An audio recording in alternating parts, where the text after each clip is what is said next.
Hi, and welcome to the Passionistas Project podcast, where we talk with women who are following their passions to inspire you to do the same. We're Amy and Nancy Harrington, and today we're talking with Tara McCann, a menstrual health coach who helps women use the power of their menstrual cycles to tune into what their bodies need. Tara guides women to identify patterns in their menstrual cycles and find ways to support their health so they live in the flow of their hormones and stop fighting with their bodies. So please welcome to the show, Tara McCann. This is such an important topic that no one ever talks about, and we're so grateful that you are joining us today to educate us a little bit and to help us spread the word about something that's so important for women.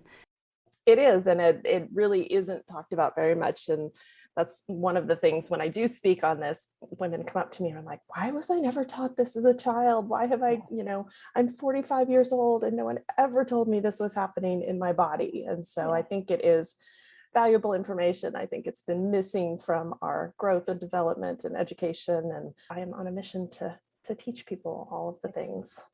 So what's the one thing you're most passionate about? I think the biggest thing that I'm passionate about is women shifting from just enduring their menstrual cycle to really understanding and knowing themselves in a very different way through their menstrual cycle. It's the space where we tap into our intuition. It's where we are powerful in our wisdom. It's our creative force and power in the world.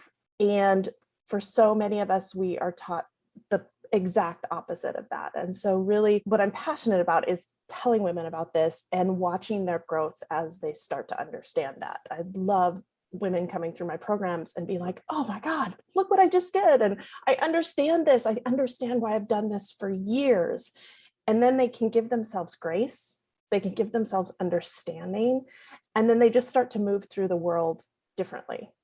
They're not fighting with themselves anymore. And so I just love supporting women through that transition. So what was your childhood like, and was this something that you were, comfortable talking about with your parents at a young age? No, not at all. So I probably had a very similar experience to you. Like, I think it was fifth grade that they separated the boys and the girls, and the girls went with the nurse and the boys went, I don't know who they went with, but the nurse basically explained, you're going to have your period and you're going to bleed and then it's going to hurt. And here's a pad and here's a pamphlet from this, maker of products that is going to tell you all about it. And then that's basically it. And I don't remember having conversations with my mom about it, definitely not my dad. Like, that was, not going to talk to him about it for sure. But I don't remember having conversations with my mother about it, like, other than, hey, I need more tampons, or hey, can you go get me some more medicine to take care of my period pain? But there wasn't a lot of conversation about what was going on in my body, how things changed through the month, how I was going to feel. And I think part of it is she was never taught. It wasn't something she was taught. So it was not something she taught me. It was not a conversation we had. And so I had that one experience in school. And for me, like, my first period, I was so excited. I was like, oh my God, I'm a woman. And I just had this feeling of belonging to something bigger than myself. And that finally I was part of the club or something. It was, and I remember feeling that. But then as it progressed, it was like, oh, you're not supposed to feel that way. It's painful. And, all the magazines I read as a kid were like, take this medicine because it's so painful. And here's your perfect pad for the blue liquid we pour on it. And, all of this messaging from around me, and, people teasing you about, well, what are you on the rag? And so you want to hide it, and the shame and the just all those things started piling on. And so that initial power and excitement and that feeling I had was just kind of piled on, and it went away, and it was hidden for a really long time because I didn't want to talk about it. I was like, oh no, we don't talk about this. Okay, I can do that. so yeah, that was my early experience with this. And I think that's true for a lot of women in the world.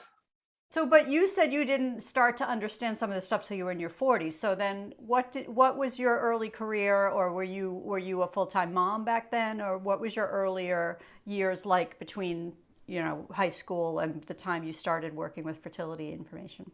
So, I had my cycle and it was fine. And it was like, I take the Advil for the pain, and then I just have my cycle, and no, I don't like it, and it's a mess. And, just kind of those general feelings of it's something I have to put up with. I didn't have the experience of having really horrific period pain or really heavy flow.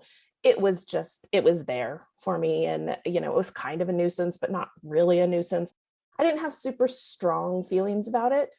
But what really started me on this path was my husband and I started having a family, decided to have a family. And in my experience with my cycle, I had always been really regular, and I was healthy. My husband was healthy. I'm like, oh, I'm going to get pregnant. We'll be pregnant in months, just a few months and we'll be pregnant. And months turned into a year, turned into 2 years, turned into 2.5 years in reproductive medicine. But during that time, I found menstrual cycle tracking through a book called Taking Charge of Your Fertility. And so I started paying really close attention to my cycle in the aspect of fertility, like when am I going to ovulate and when is the best time that we could get pregnant, and just riding that roller coaster of, okay, we got to get geared up, I'm going to ovulate soon, and so we got to go have sex, and we got to be prepared for this. And then that 2-week wait of just sitting and being like, am I pregnant? What is that twinge? Oh, maybe, I don't know what that is. And then that devastating crash when your period comes, like just that utter crash that like, oh my gosh, what is wrong with me? Why am I broken? Why can everyone else in the world get pregnant and I cannot? What's going on? But also having to switch gears really fast, because guess what? You're going to ovulate again really soon, and you got to get going again. And so it's just this up and down and up and down. And so that was really challenging. But through that and through my tracking, I really came to understand my cycle well. And I'm a scientist by nature, and I'm trained as an occupational therapist. So I had worked in occupational therapy for a really long time. So I have a science background and have always been fascinated by the human body and the amazing things that the human body can do. And so I really dug into this and learning about my cycle and learning what was going on for my body. I knew I didn't have enough progesterone in my cycle, basically. And I had worked with acupuncturists, and I had changed what I was eating all through this fertility journey. And we were in reproductive medicine, and we were doing intrauterine insemination, and we had come to the last one we were going to do. The next time we tried something, it was going to be IVF. And so in that moment, you're sitting there on the crinkly seat, waiting for your insemination with the freezing cold room. I don't know why the rooms can't be warmer, shivering in your little thing that doesn't cover your back. And I asked for progesterone. In my mind, I was like, this is our last chance to try this. And I know this is what my body needs. And so the tracking for me really became that supportive piece that I could advocate for myself. I knew my body, and I trusted what I knew about my body. I trusted what the tracking had taught me about my body. And so I said, can we add progesterone to my regimen this cycle? And my doctor was like, well, he had already shoved off my charts before. He's like, I don't need those. I don't need to look at those, which in his world, he doesn't, because he's controlling the situation, right? And that's what that reproductive medicine specialty is about. But he's like, well, I don't think it's going to hurt, but I don't think it's going to help either. He wasn't, no, you can't do that. But I didn't feel like he was like completely on board with it.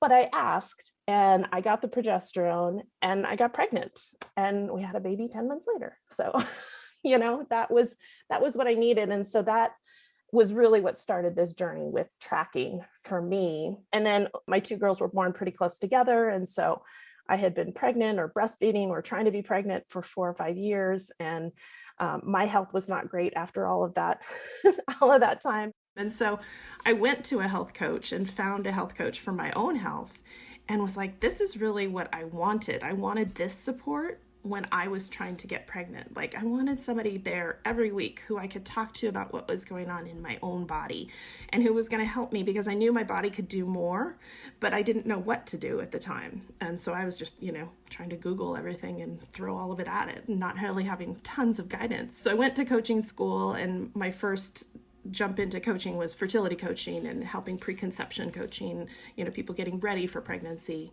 And then a couple of years ago, I started talking in the Mom-Owned Business networking group. I started talking about cycles and how you can use your menstrual cycle to be more productive in your business. And women just started coming to me and like, why did I never hear this information before? And so that really spurred me to broaden my message to menstrual cycles in all ways, and not just fertility, though fertility, I still do fertility work and it's very near and dear to my heart, but just also talking in the broader realm of menstrual cycles. Talk more about that concept that tracking your cycles can help you with productivity. In our menstrual cycles, our hormones shift and change every single day. So there's this, big ups and downs that are happening. And we have grown up in a society where we think we get up in the morning, we go to work, we work all day long and, do all our work. We come home, we go to sleep, get up the next morning, rinse and repeat over and over again. Every day should be the same. Our bodies don't work like that, because we may get up one day and have all of the energy. And then the next day we're like, where did all that energy go? It's gone.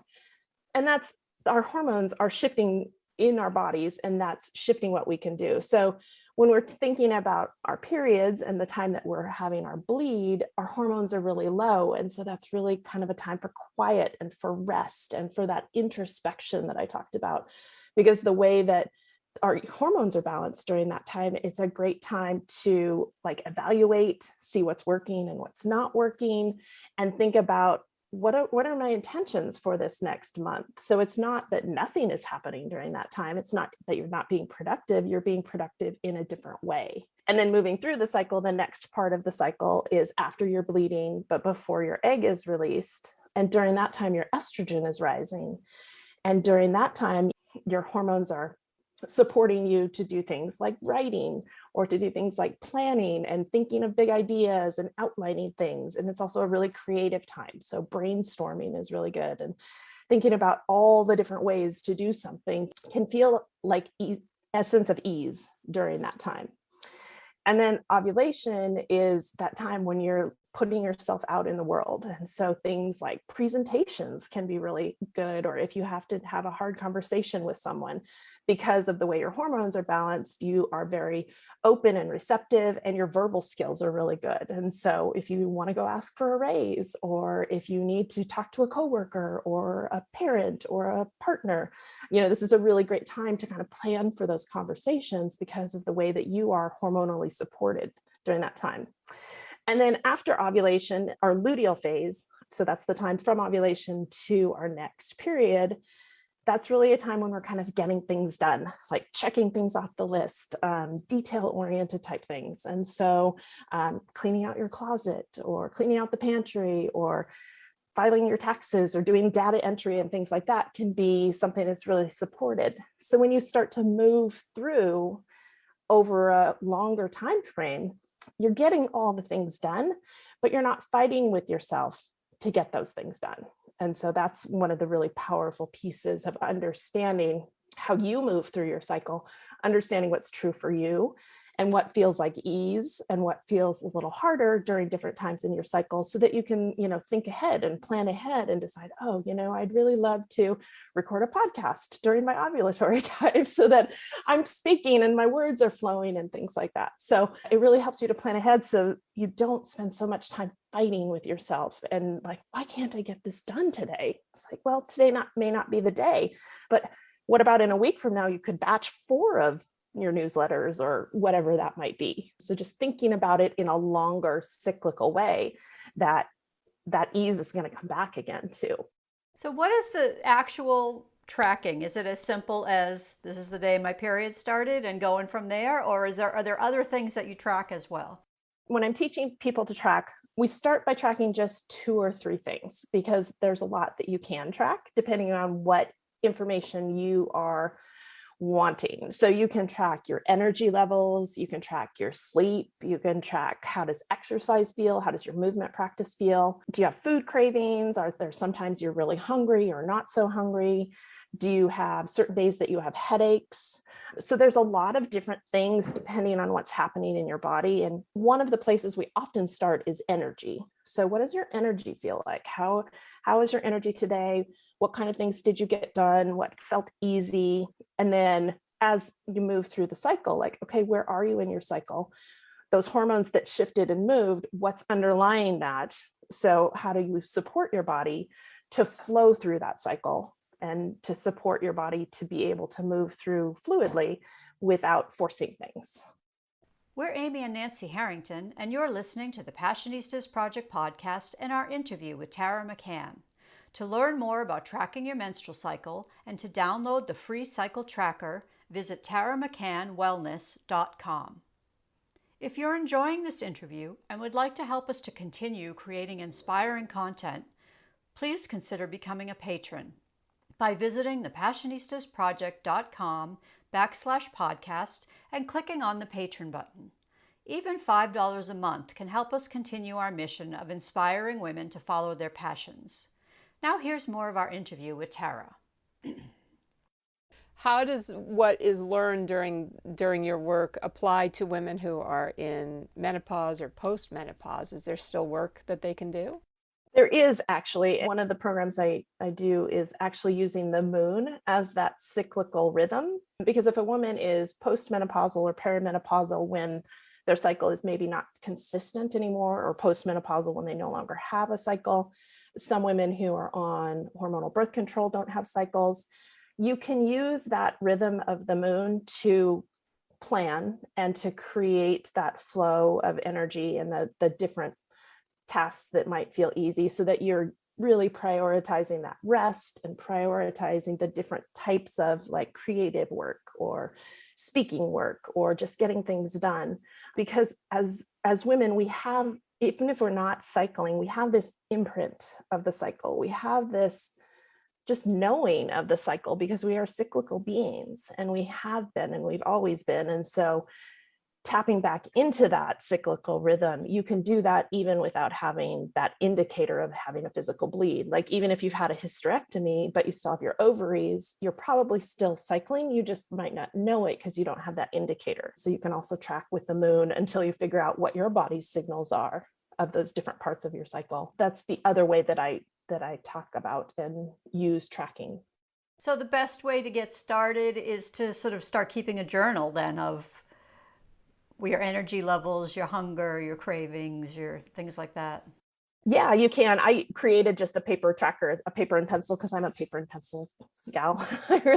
I like to be able to see that. I like to be able to compare one to the other, right, side by side, because then you can say, oh, look, on day 10 of my cycle, this happens. On day 22 of my cycle, this happens. And so you can compare month to month. There's lots of, online trackers out there as well. So if you are you want to do it on an app, there's lots of apps out there, or I've had lots of women create spreadsheets. Sometimes that can get a little expansive because they'll start with like 2 things and they're like, oh, I wonder about this and this. And suddenly they've got like 15 things that they're tracking every day. And so that's why I recommend, like honing in, or what are the most important things that you're wanting to understand about your body in this time and space.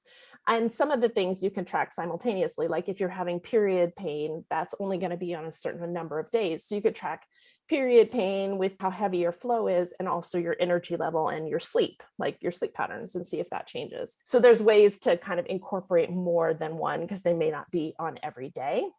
And then once you have like a really good understanding and a really good knowledge of, oh, my body typically does this around this time, then you can add another layer. Then you can add in, okay, how does movement feel? How does it feel when I do a really strenuous exercise during the time that I'm bleeding? Like, does that feel good or does that not feel good? Does that feel supportive or not supportive? And so you can start to understand that too and plan your movement or other things during the time frame or during your cycle. Do you have like 1 or 2 success stories from the women that you've worked with where you've seen like just this major transformation? Yeah, there's a couple. So I had one woman who tracked, there's many, but we'll go with a couple.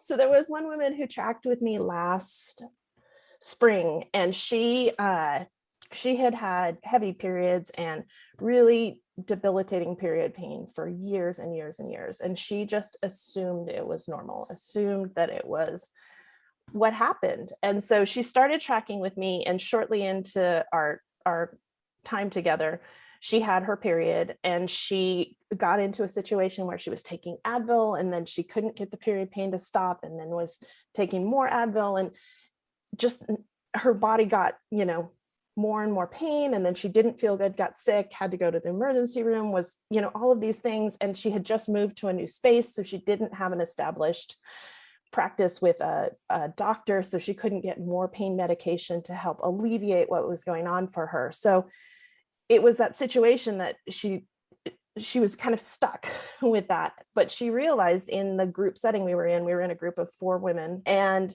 another woman in that space had been an ovarian cancer survivor. And so both of us were talking about, this much pain is not normal. Like, there is pain involved, there can be pain involved, but there's lots you can do to lessen that.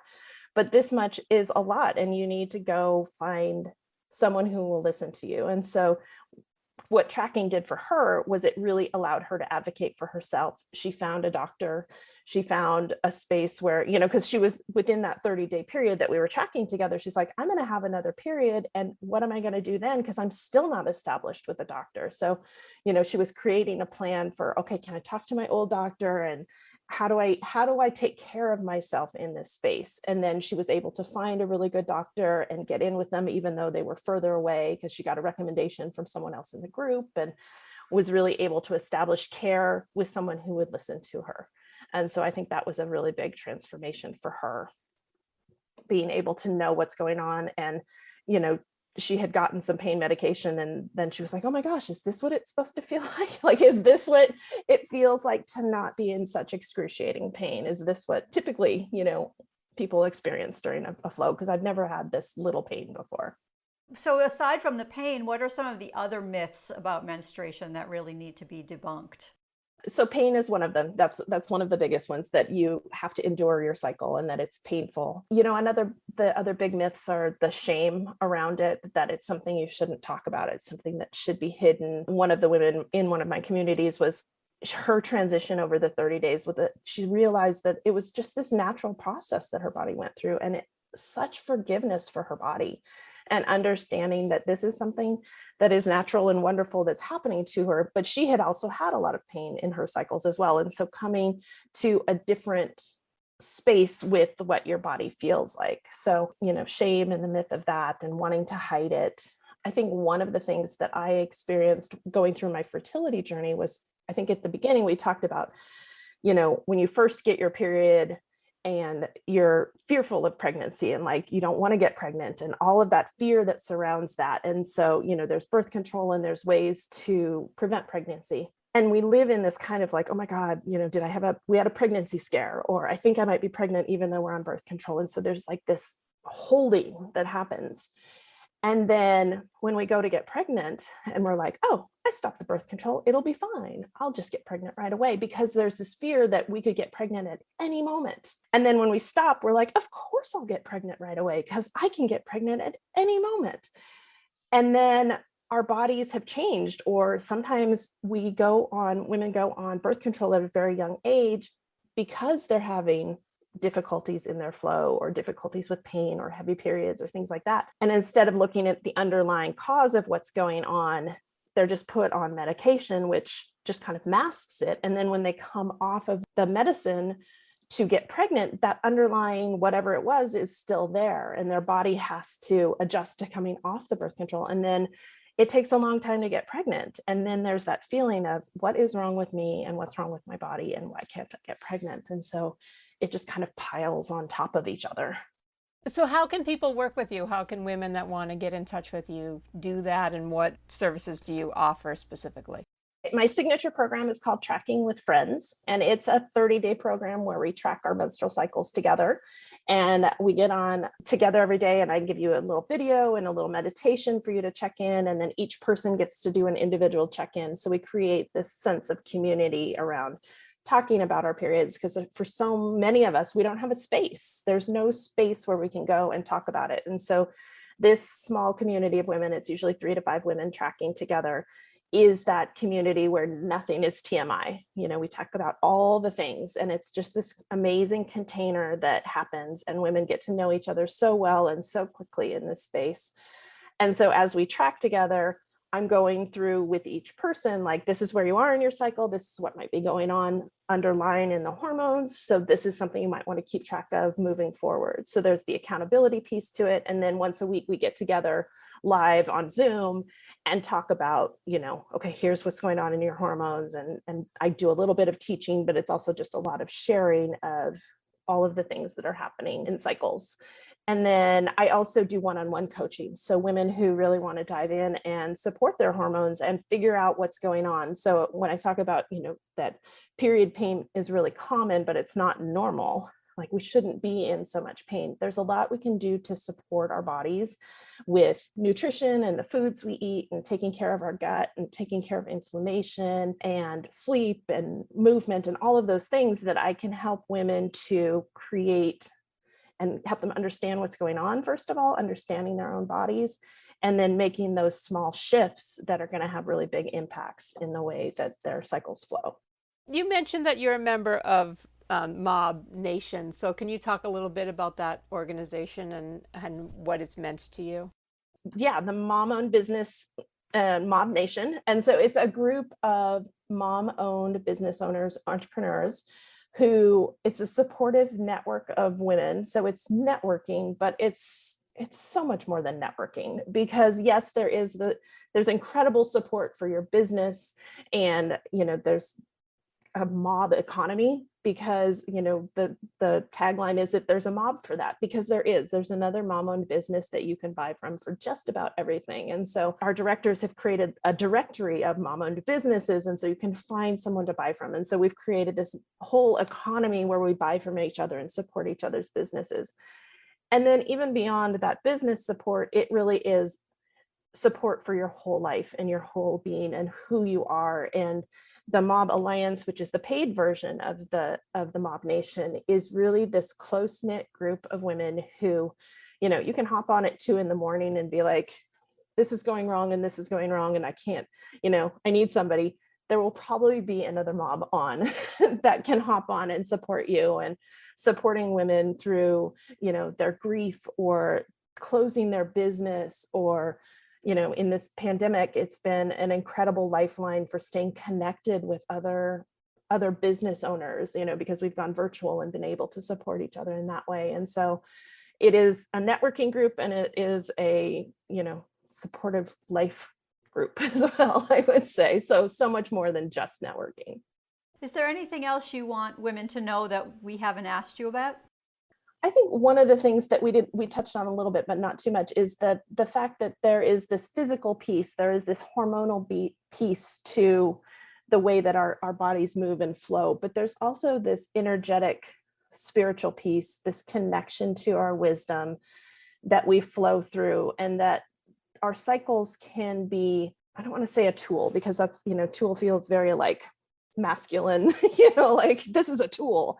It's not, it's a process, and it's a journey, and we can use the life and death and rebirth that happens with a cycle, right? Every month our uterine lining sheds, we grow an egg and mature an egg, and then that egg and the lining gets shed again, and then we are reborn again. And so it can be a really supportive process for our growth and expansion in the world.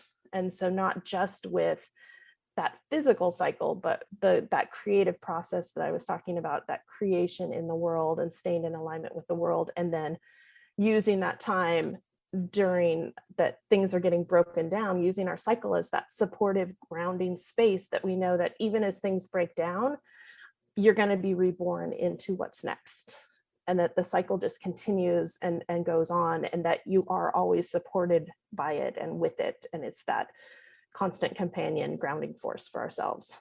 Thanks for listening to our interview with Tara McCann. To learn more about tracking your menstrual cycle and to download the free cycle tracker, visit taramccannwellness.com. Please visit thepassionistasproject.com to learn more about our podcast and subscription box filled with products made by women-owned businesses and female artisans to inspire you to follow your passions. This quarter's box is a collaboration with the Mob Nation and features products from mom-owned businesses. It's the perfect Mother's Day gift for the mother in your life, or a treat for yourself. Get a free mystery box with a 1-year subscription using the code SPRINGGOODIES. And be sure to subscribe to the Passionistas Project podcast so you don't miss any of our upcoming inspiring guests. Until next time, stay well and stay passionate.